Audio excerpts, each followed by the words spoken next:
একটি চক্রান্তকারী মহল যারা এই দেশের অস্থিতিশীল করতে চাচ্ছে, যারা নির্বাচন বানচালের ষড়যন্ত্র করছে, যারা গণতন্ত্রে বিশ্বাসী না, যারা এই দেশের স্বাধীনতার সার্বভৌমত্বকে বিশ্বাস করে না, যারা নস্যাৎ করতে চায়, সেই কুচক্রী মহল ফ্যাসিবাদের দোসর, ফ্যাসিবাদের খুনি চক্র, তারা এই হত্যাকাণ্ডটি ভারত থেকে নির্দেশ দিয়ে খুনি শেখ হাসিনা এই ঘটনাটি ঘটিয়েছে।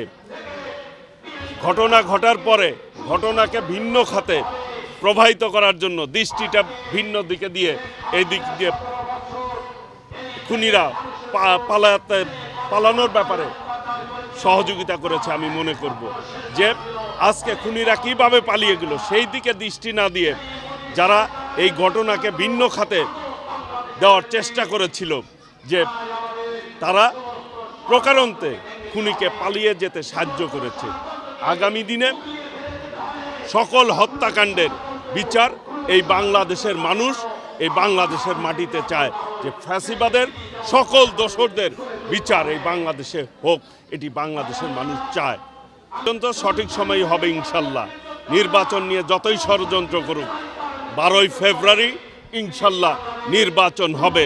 এই দেশের মানুষ 14 সাল, 18 সাল, 24 সালে ভোট দিতে পারে নাই। মানুষ তার গণতান্ত্রিক অধিকার প্রতিষ্ঠিত করতে চায়।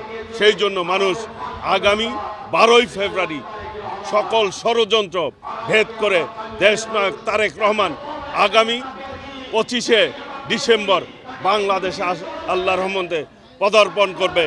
তার আগমনের মধ্য দিয়েই সকল ষড়যন্ত্র ম্লান হয়ে যাবে এবং বাংলাদেশের মানুষ গণতান্ত্রিক ব্যবস্থা কায়েমের লক্ষ্যে এগিয়ে যাবে ইনশাল্লাহ।